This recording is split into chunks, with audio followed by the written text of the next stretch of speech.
Hi everyone.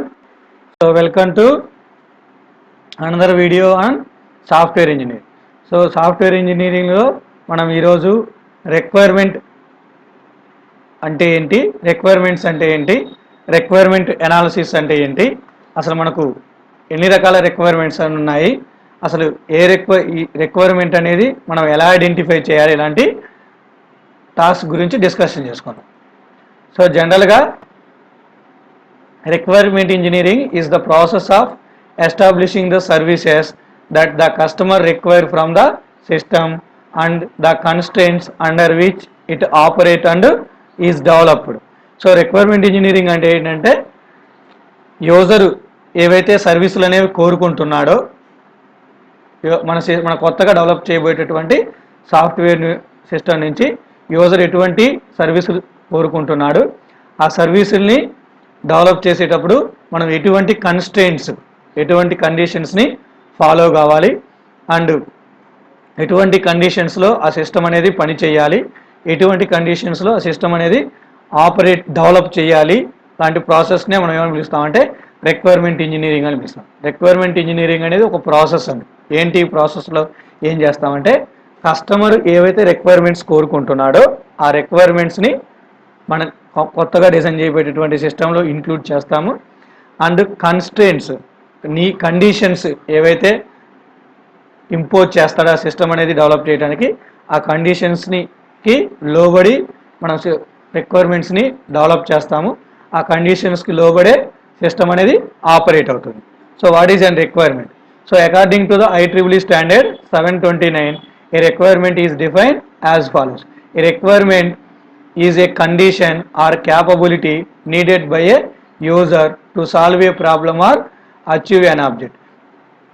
ఒక ఎయిమ్ని achieve చేయడానికి కానీ లేదా ఒక ప్రాబ్లమ్ని సాల్వ్ చేయడానికి కానీ యూజర్ చెప్పేటటువంటి ఒక కండిషనల్ స్టేట్మెంట్ కావచ్చు, లేదా క్యాపబిలిటీ కావచ్చు, సామర్థ్యం కావచ్చు, సిస్టమ్ యొక్క సామర్థ్యం కావచ్చు, దాన్ని మనం ఏమైనా పిలుస్తామంటే రిక్వైర్మెంట్ అని పిలవచ్చు. ఒక కండిషన్ కావచ్చు, లేదా ఒక క్యాపబిలిటీ కావచ్చు, లేదా ఒక వర్క్ అనేది కావచ్చు. ఒక పని అనేది చేయటానికి ఏ విధంగా చేయాలి ఆ పని, లేదా ఏ కండిషన్ ఆధారంగా చేయాలి, లాంటి స్టేట్మెంట్స్ని కూడా మన రిక్వైర్మెంట్ అనేది చెప్పవచ్చు.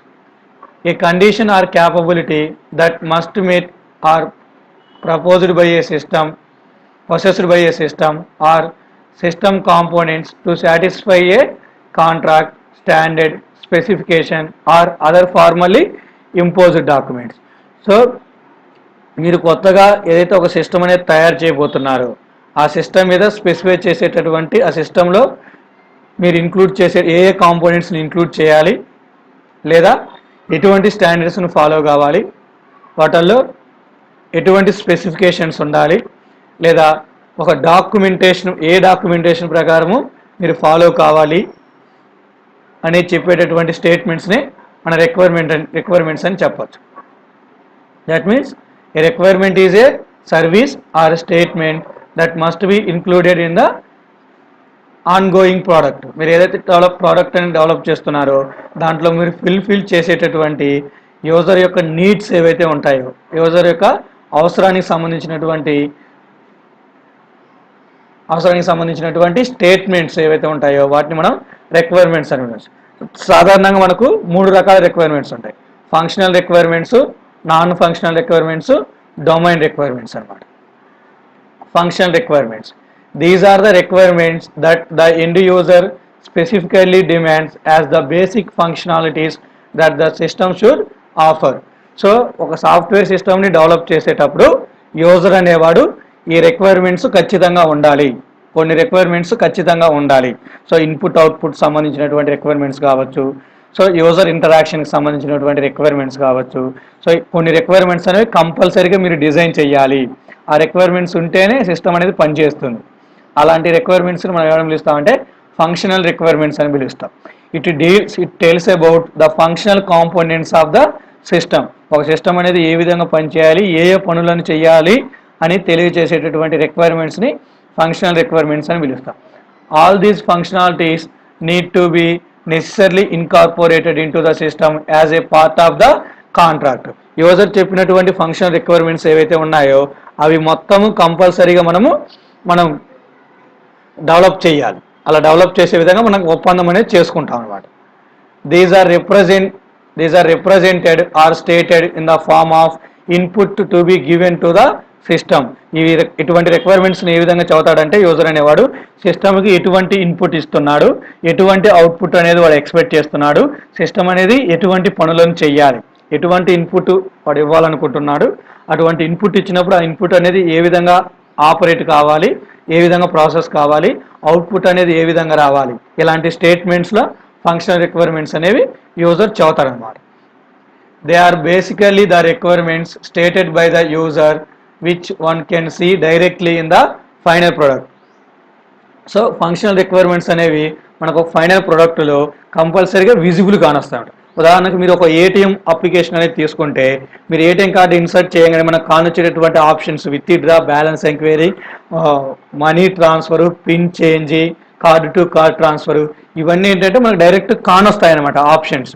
ఇలాంటి ఆప్షన్స్ మనం ఏమైనా పిలుస్తామంటే ఇలాంటి రిక్వైర్మెంట్స్ మనం ఏమైనా పిలుస్తామంటే ఫంక్షనల్ రిక్వైర్మెంట్స్ అని పిలుస్తాం. అక్కడ ఉన్నటువంటి ఆ విత్ డ్రా కావచ్చు, బ్యాలెన్స్ ఎంక్వైరీ కావచ్చు, అవి ఆ సిస్టమ్ అనేది ఏ విధంగా ఏటీఎం సిస్టమ్ అనేది ఏ విధంగా పనిచేస్తుందో తెలియజేస్తాయి అన్నమాట. ఉదాహరణకి ఏంటి requirements, functional requirements, search option given to the user from various invoices. So చాలా రకాలైనటువంటి లిస్ట్ ఉన్నాయి. ఉదాహరణకి ఈ వెబ్సైట్ తీసుకోండి, ఇక్కడ చాలా రకాలైనటువంటి ట్యూటోరియల్స్ ఉన్నాయి. దీంట్లో మీరు ఏదైనా సెర్చ్ చేయాలనుకోండి, ఏదైనా ఒక ఐటమ్ గురించి మీరు సెర్చ్ చేయాలనుకోండి, అప్పుడు మీకు సెర్చ్ ఆప్షన్ అనేది ప్రొవైడ్ చేయాలి. అలాంటి search option user should able to mail any report to the management. మీరు ఏదైనా సిస్టమ్ అనేది ఉపయోగించేటప్పుడు, ఒక ఏటీఎం అప్లికేషన్ ఉపయోగించేటప్పుడు మీకు ఏదైనా ట్రాన్సాక్షన్ అనేది సడన్గా మధ్యలో ఆగిపోయింది, ఒక ట్రాన్సాక్షన్ అనేది ఫెయిల్ అయింది అనుకోండి, అప్పుడు కస్టమర్ అనేవాడు మేనేజ్మెంట్కు లేదా బ్యాంక్కి అమ్మటే రిప్లై చేసే విధంగా ఆ ఫెసిలిటీ కూడా దాంట్లో ప్రొవైడ్ చేయటం. సో ఇవన్నీ సిస్టమ్ రిక్వైర్మెంట్స్ అనమాట. Software is developed keeping downward compatibility intact, should comply with the business rules and administrative functions. So company rules ఏవైతే ఉంటాయో వాటన్నిటికీ లోబడి వీటిని డిజైన్ చేస్తూ ఉంటాం. So one can express the functional requirements in natural languages or structured programming languages, formatted languages with no rigorous statement syntax and formal specification language with a proper syntax. So functional requirements చెప్పేటప్పుడు మీరు natural లాంగ్వేజ్లో మీ mother టంగ్లో చెప్పొచ్చు ఒక statement లెక్క. So ఇలాంటి inputs ఉండాలి, ఇలాంటి outputs అనేవి రావాలి అని న్యాచురల్ లాంగ్వేజ్. లేదా ఏదైనా ఒక ప్రోగ్రామింగ్ లాంగ్వేజ్, ఒక స్ట్రక్చర్డ్ ప్రోగ్రామింగ్ లాంగ్వేజ్, C++ లాంటి స్ట్రక్చర్డ్ ప్రోగ్రామింగ్ లాంగ్వేజ్ ఉపయోగించి కూడా మీరు ఫంక్షనల్ రిక్వైర్మెంట్స్ అనేవి చెప్పచ్చు. బట్ చెప్పేటప్పుడు స్టేట్మెంట్స్ అనేవి క్లియర్గా ఉండాలి, ఎటువంటి కన్ఫ్యూజన్ అనేది ఉండకూడదు అనమాట. Next non functional requirements. These are the basically the quality constants that the system must satisfy according to the project contract. మన క్లయింట్ తోటి ఒప్పందం చేసుకున్న దాని ప్రకారము ఒక సిస్టమ్ అనేది ఎంత క్వాలిటీగా ఉండాలి అని చెప్పేటటువంటి, ఒక సిస్టమ్ అనేది ఎంత క్వాలిటీగా ఉండాలి, లేదా మనం డెవలప్ చేసేటువంటి ప్రోడక్ట్ అనేది ఎంత క్వాలిటీగా ఉండాలి అని చెప్పేటటువంటి విషయాల్ని మనం ఏమని పిలుస్తామంటే నాన్ ఫంక్షనల్ రిక్వైర్మెంట్స్ అని పిలుస్తాం. The priority or extent to which these factors are implemented varies from one project to the another. They are also called non-behavioral requirements. వీటిని నాన్ బిహేవియరల్ రిక్వైర్మెంట్స్ అని పిలవచ్చు. ఈ నాన్ బిహేవియరల్ రిక్వైర్మెంట్స్ యొక్క importance అనేది, priority అనేది ఒక project నుంచి ఒక ప్రాజెక్టుకు చేంజ్ అవుతూ ఉంటుంది అన్నమాట. సో జనరల్గా ఒక సిస్టమ్ అనేది మీకు ఎంత క్వాలిటీగా ఉండాలి, ఎంత హై పర్ఫార్మెన్స్గా ఉండాలి, ఎంత సెక్యూరబుల్గా ఉండాలి, సో ఎంత ఫ్లెక్సిబుల్గా ఉండాలి, మెయింటైనబిలిటీ అనేది ఎలా ఉండాలి, పోర్టబిలిటీ అనేది ఎలా ఉండాలి చెప్పేటటువంటి వాటిని మనం ఏమని పిలుస్తామంటే నాన్ ఫంక్షనల్ రిక్వైర్మెంట్స్ అని పిలుస్తాం. ఉదాహరణకి ఏంటంటే non functional requirements interface constants. ఒక యూజర్ ఇంటర్ఫేస్ని డిజైన్ చేసేటప్పుడు, ఉదాహరణకి మీ మొబైల్ యూజర్ ఇంటర్ఫేస్ డిజైన్ చేస్తున్నాను అనుకోండి, మీ మొబైల్లో ఉన్నటువంటి యాప్స్ అనేవి హారిజాంటల్గా స్క్రోల్ కావాలా, వర్టికల్గా స్క్రోల్ కావాలా, మీరు నెక్స్ట్ యాప్స్ చూసుకునేటప్పుడు లాంటి కండిషన్స్ కావచ్చు, పర్ఫార్మెన్స్ కండిషన్స్, మీరు ఏదైనా ఒక రిక్వెస్ట్ అనేది పంపించినప్పుడు మీకు రెస్పాన్స్ అనేది ఎంత ఫాస్ట్గా వస్తుంది, సెక్యూరిటీ అనేది మీకు సెక్యూరబుల్గా ఉందా లేదా సిస్టము, స్టోరేజ్ కెపాసిటీ అనేది ఎంత కలిగి ఉండాలి మీ సిస్టము, ఇలాంటి వాటిని మొత్తాన్ని పర్ఫార్మెన్స్ కన్స్ట్రెయింట్స్ అని పిలుస్తాము. ఇవి కూడా మనకు నాన్ ఫంక్షనల్ రిక్వైర్మెంట్స్ కిందకి వస్తాయి. అంటే ఎటువంటి పనులు అనేవి చేయవు. ఒక వర్క్ చేయడానికి చెప్పేటటువంటి రిక్వైర్మెంట్స్, ఒక పని చేయడానికి చెప్పేటటువంటి రిక్వైర్మెంట్స్ ఫంక్షనల్ రిక్వైర్మెంట్స్. ఆ పని అనేది ఎంత ఎఫిషియెంట్గా ఉండాలి, ఎంత మెమొరీ అవసరము, అది ఫ్లెక్సిబుల్గా ఉందా లేదా అని చెప్పేటటువంటి వాటిని నాన్ ఫంక్షనల్ రిక్వైర్మెంట్స్ అని పిలుస్తాం అనమాట. ఎకనామిక్ కన్స్టెంట్స్, ఎంత కాస్ట్కి లోబడి మీరు ప్రాజెక్ట్ని డిజైన్ చేయాలి లాంటివి కూడా మనకు నాన్ ఫంక్షనల్ రిక్వైర్మెంట్స్ కిందకి వస్తాయి. So the process of specifying non functional requirements require knowledge of the functionality of the system. మీరు నాన్ ఫంక్షనల్ రిక్వైర్మెంట్స్ మనకు 20% ఎఫిషియెంట్గా ఉండాలి, 100% ఎఫిషియెంట్గా ఉండాలి. సో ఇలాంటి పలాంటి రకాలైనటువంటి కన్స్ట్రెయింట్స్ ఉండాలి.